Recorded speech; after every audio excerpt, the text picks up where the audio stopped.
Morning పిల్లలు, కూర్చోండి. అందరూ వచ్చారా?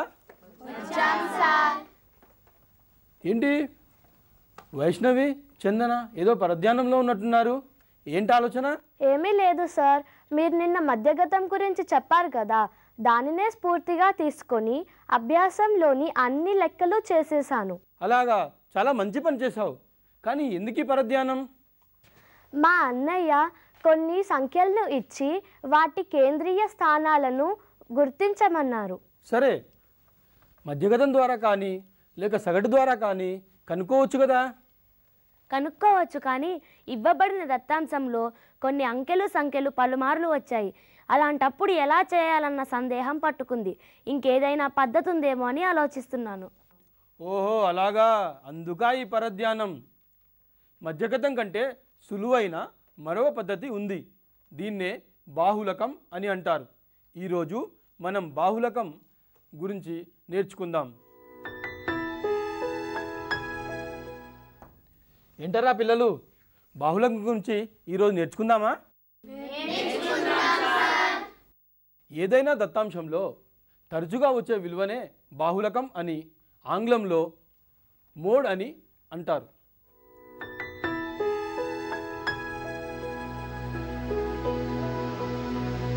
ఇవ్వబడిన దత్తాంశంలో అన్నిటికన్నా ఎక్కువ పౌనపున్యం గల అంశమునే బాహుళకం అని అంటారు. బాహుళకంను Z అనే ఆంగ్ల అక్షరంతో సూచిస్తారు. ఏంటరా పిల్లలు, బాహుళకంకు సంబంధించిన సమస్యల్ని సాధిద్దామా? 9, 8, 7, 7, 6, 3, 7, 2, 1, 7, 9 ఈ అవర్గీకృత దత్తాంశానికి బాహుళకం ఎంతో చెప్పండి చూద్దాం. సార్, ఈ దత్తాంశంలో 7 ఎక్కువ సార్లు వచ్చింది కనుక 7 బహుళకం అవుతుంది సార్. 6, 4, 5, 5, 7, 6, 6, 3, 2, 3, 7, 7, 7, 6 ఈ అవర్గీకృత దత్తాంశానికి బాహుళకం ఎంతో చెప్పమ్మా. సార్, 7 4 మార్లు వచ్చింది. సార్, మరి 6 కూడా 4 మార్లు వచ్చింది కదా.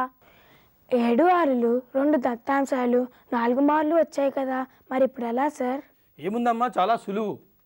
ఇవ్వబడిన దత్తాంశానికి ఒకటి కన్నా ఎక్కువ బాహుళకాలు ఉండవచ్చు. ఈ దత్తాంశానికి 6, 7 2 బాహుళకాలు. ఇలా దత్తాంశానికి ఒకే ఒక బాహుళకం ఉన్నట్లయితే దాన్ని ఏకబాహుళకం లేదా యుని మోడ్ అని, 2 బాహుళకాలు ఉన్నట్లయితే దాన్ని ద్విబాహుళకం లేదా బైమోడ్ అని అంటారు. భలే భలే, బాహుళకం కనుక్కోవడం చాలా సులువుగా ఉంది సార్.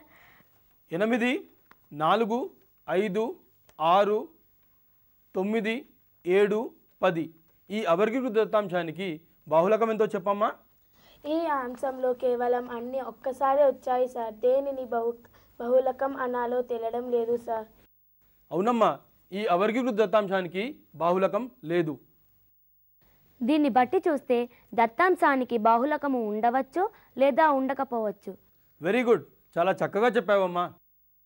కేంద్రీయ స్థాన విలువను కనుగొనే పద్ధతులలో బాహుళకం చాలా సులువుగా తక్కువ సమయంలో చేసేదిగా ఉంది సార్.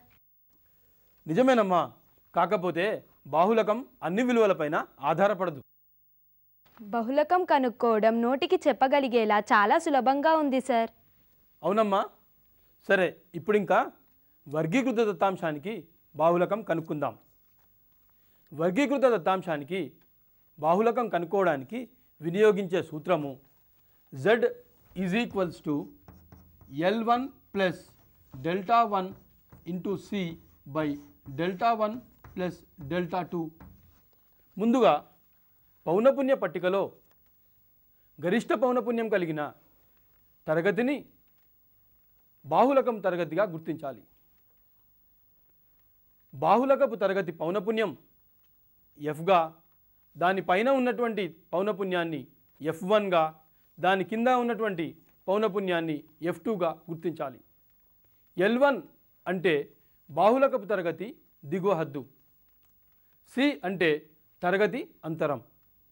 సూత్రంలో డెల్టా 1 అంటే ఎఫ్ మైనస్ ఎఫ్1, డెల్టా 2 అంటే ఎఫ్ మైనస్ ఎఫ్2 అన్నమాట. సి అంటే క్లాస్ ఇంటర్వల్ తరగతి అంతరం కదా సార్? Very good, కరెక్టేనమ్మా. పిల్లలు, ఇప్పుడు ఒక సమస్యను సాధిద్దాం. 100 మంది విద్యార్థులకు వచ్చిన మార్కులకు సంబంధించిన విషయాలు పట్టికలో ఇవ్వబడ్డాయి. బాహుళకం కనుక్కుందాం. వైష్ణవి, ఈ పట్టికను చూస్తే నీకేమనిపిస్తోంది?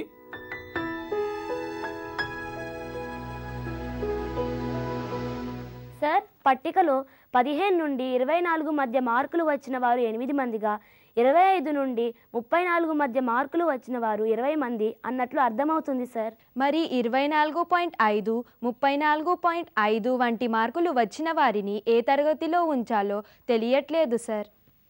అవును, మరి ఇట్లాంటి పరిస్థితుల్లో మనం ఏం చేయాలి? అంటే ఇవ్వబడిన ఈ దత్తాంశానికి యథార్థ హద్దుల్ని నిర్ణయించాలన్నమాట. అన్నమాటేమిటి? ఉన్నమాటే. నేను చెబుతాను. మొదటి తరగతి ఎగువ హద్దు, రెండవ తరగతి దిగువ హద్దుల సరాసరి మొదటి తరగతి యథార్థ ఎగువ హద్దు, రెండవ తరగతి దిగువ హద్దు అవుతుంది. అంటే 24 + 25/2 = 49/2 = 24.5.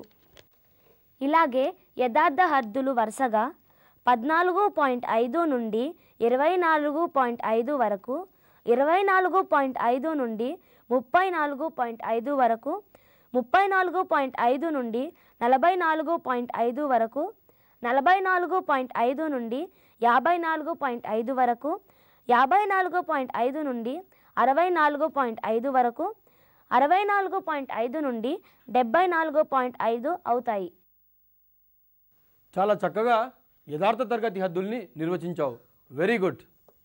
దీన్ని పట్టికలో పొందుపరచండి.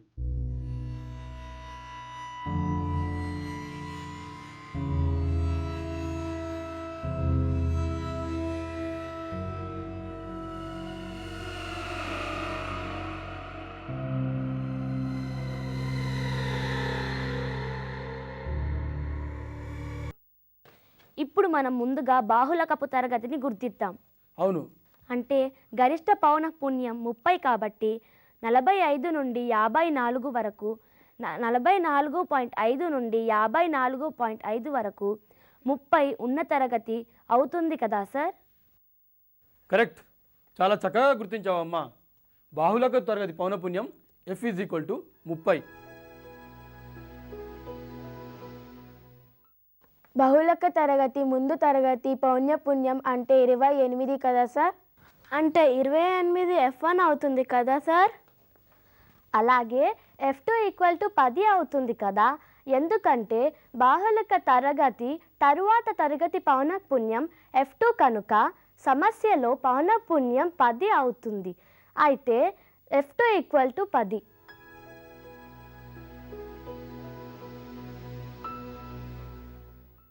బాహుళకం కనుక్కోవడానికి ఉపయోగించే సూత్రంలో డెల్టా 1 మరియు డెల్టా 2 విలువలు ఏమవుతాయో చెప్పండి. డెల్టా 1 అంటే F - F1 మరియు డెల్టా 2 = F - F2 కావున delta 1 = F - F1 = 30 - 28 = 2. Delta 2 = F - F2 = 30 - 10 = 20.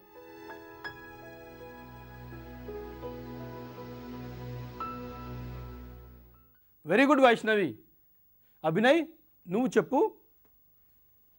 సూత్రంలోని మిగతా అంశాల విలువలు ఏంటో పట్టికని ఆధారంగా చేసుకొని చెప్పు.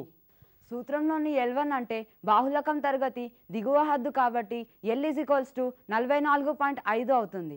అలాగే C అంటే తరగతి అంతరం కాబట్టి C = 10 అవుతుంది. పిల్లలు, బాహుళకం కనుక్కోవడానికి వినియోగించే సూత్రంలో అన్ని అంశాలకు సంబంధించిన విలువలు వచ్చేసాయి కదా? అవును సార్, వచ్చేసాయి. L = 44.5, C = 10, delta 1 = F1 = 2, delta 2 F - F2 = 20. బాహుళకము Z కనుక్కోవాలి సార్. ఈ విలువలన్నింటినీ బాహుళకపు సూత్రంలో ప్రతిక్షేపించినట్లయితే బాహుళకం విలువ Z = 45.41 వస్తుంది.